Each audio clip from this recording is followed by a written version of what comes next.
అనగా ఈశ్వరేచ్ఛకు ప్రకృతియే. Creation means it is the expression of the will of God.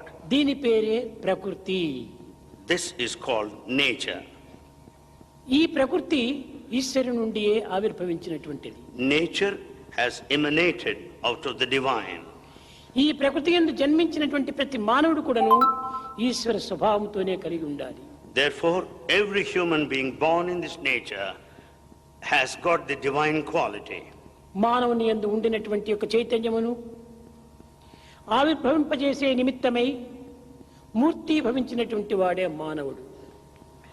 Man is born to manifest and to express the divinity immanent in him.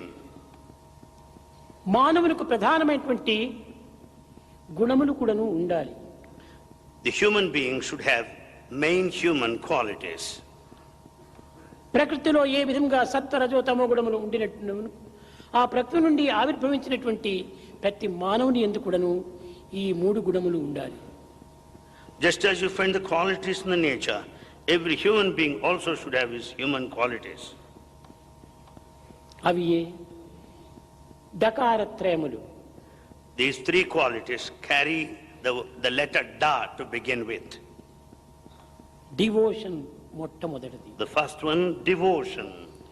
Discipline రెండవది. Discipline, second. Duty మూడవది. Duty, the third. యువతి యువకులారా, Young men and women, మీరందరూ కూడాను చాలా మంచివారే. you are all very, very good. కానీ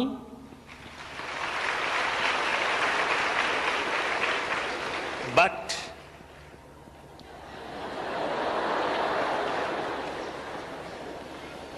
discipline మీరు చక్కగా గుర్తించి వర్తించాలి. you should know the discipline and follow well. ఈ డిసిప్లిన్ లో కూడాను పవిత్రమైన కాలమును వ్యర్థం కాకుండా చూసుకోవాలి. In following the discipline, you should see that the sacred time is never wasted.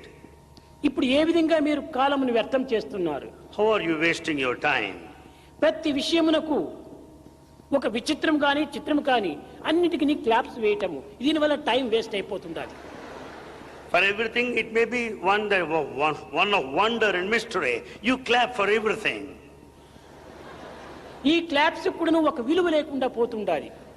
This applause doesn't carry any value with it any longer. మానవుడు పవిత్రమైన విలువ కలిగినటువంటి వాడు.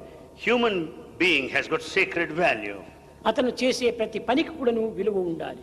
Whatever he does should carry with it the value. ఈ discipline ను మీరు ఆచరించి ఇతరులకు అందించడానికి ప్రయత్నించాలి.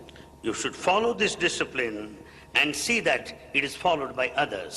ఈనాడు ప్రపంచంలో కోల్పోయినటువంటి ఈ discipline. What is that is lost in this world today? It is the discipline. Discipline అంటే ఏమిటో వారికి ఏం తెలియటం లేదు. They don't know what discipline is. సమావేశంలో పోయి కూర్చోవటము, They sit in an assembly. నాయకులు మాట్లాడినటువంటి ప్రతి మాటకు కూడాను claps వేయటము, They clap every word they hear from the ఇది leader. కేవలము ఒక దురభ్యాసమునకు చేరినటువంటిది. This is a bad habit. ఇది మంచిది కాదు.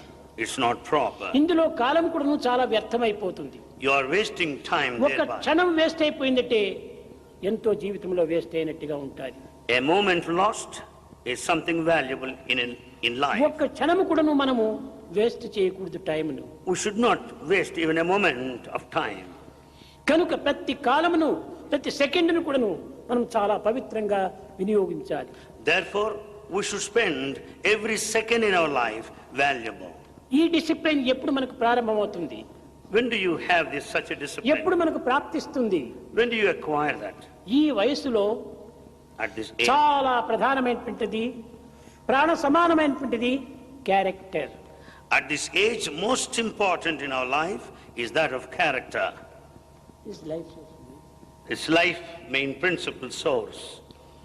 కనుక ఇట్టి ప్రాణ సమానమైనటువంటి ఈ యొక్క శీలతత్వాన్ని అనగా మన క్యారెక్టర్ను చక్కగా పోషించుకోవాలి. This character, which is our very life, should be kept up properly. ఈ వయసు చాలా golden age. This age is golden age. ఇలాంటి పవిత్రమైనటువంటి వయస్సును మనం నిర్మూలన గావించుకుంటే భవిష్యత్తులో కూడాను మన యొక్క జీవితము నిర్మూలమైపోతుంది. If you spoil this golden age, you will be ruining your future. మొక్క చక్కగా ఉండినప్పుడే చెట్టు చక్కగా బయలుదేరుతుంది. If the plant is straight in the beginning sapling stage, the tree also would be straight later. కనుకనే start early, drive slowly, reach safely. So Bhagavan says, start early, drive slowly, reach safely. ఇది